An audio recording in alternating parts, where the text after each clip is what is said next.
C'est bon à savoir. On se pose beaucoup de questions, évidemment, autour de la campagne et de la dissolution de l'Assemblée nationale et toutes les conséquences autour de ça. Et puis, dans une semaine, nous allons voter. Alors, quels sont les impacts, par exemple, pour les épargnants de cette dissolution de l'Assemblée nationale? Nous sommes avec Félix Rivière, qui est directeur commercial de Goodvest, c'est une solution d'investissement pour les épargnants. Nous sommes avec vous, donc Félix Rivière, bonjour.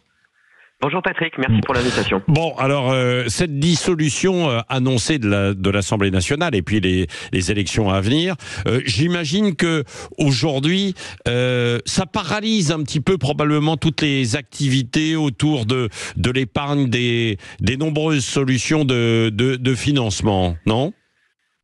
Ça paralyse, oui et non, mais effectivement, on remarque quand même depuis quelques semaines, là, depuis l'annonce de la dissolution, un petit peu d'attentisme de la part des épargnants et des investisseurs. Très clairement, il est clair que cette instabilité politique qu'on connaît chez nous en France, là, en ce moment, elle est quand même assez inquiétante pour un certain nombre de citoyens de manière générale et d'épargnants également. On a vu que là, les marchés avaient un petit peu réagi quand même à cette annonce de dissolution. Il y a eu des mouvements assez importants sur les taux pendant quelques jours, et puis sur le CAC 40 aussi, sur les marchés actions. Donc oui, ça génère un tout petit peu quand même d'attentisme, tout ce contexte. Oui, et qu'est-ce que vous conseillez, vous, aux épargnants, alors, pour, entre guillemets, protéger leur argent? Parce que je sais qu'il y a des fantasmes, ça va dans tous les sens, où on dit, oh là là, si vous, avec, quels que soient les partis, mais on ira chercher votre argent sur vos comptes pour financer, en fait, beaucoup de choses. Alors bon, ça, ce sont des solutions politiques et des fantasmes évoqués par les uns et les autres, mais qu'est-ce que vous leur conseillez, vos épargnants, actuellement? En fait, effectivement, alors déjà, il faut remettre un petit peu dans le contexte, mais pour un épargnant qui, en général, peut être accompagné, une des stratégies premières à mettre en place, c'est une stratégie de diversification. C'est le principe, vous vous souvenez, on met pas tous ses œufs dans le même panier.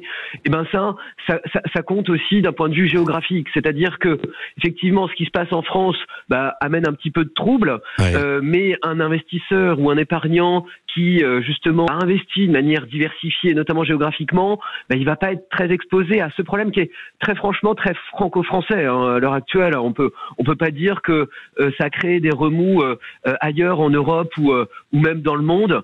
Donc effectivement, le premier conseil. Oui, dans le monde, on regarde quand même ce qui se passe un petit peu en France, y compris sur les marchés financiers, bien sûr.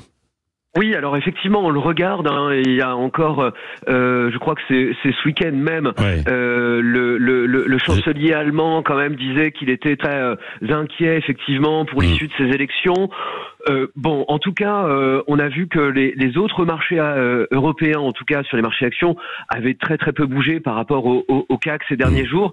C'est un petit peu corrigé, mais c'est surtout les taux qui avaient inquiété les investisseurs.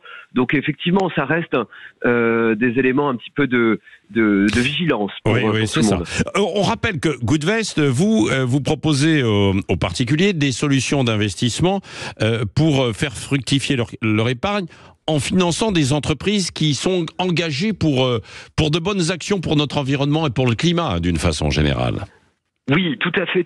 Goodvest, on est une entreprise à mission et donc un gérant d'épargne en ligne durable. Et donc l'idée pour nous, c'est de construire justement des solutions, des stratégies de gestion d'épargne, d'investissement sur les principales enveloppes connues, assurance vie, plan d'épargne retraite, etc. Et toutes ces solutions, elles doivent être strictement adossées à une méthodologie qui prend en compte des critères scientifiques et qui permet un total alignement avec les objectifs de l'accord de Paris sur le climat notamment. Oui, merci beaucoup Félix Rivière d'avoir été avec nous. Puis on va surveiller ça cette semaine et évidemment aussi dans les 15 jours, 3 semaines qui vont venir après le résultat de ces élections législatives.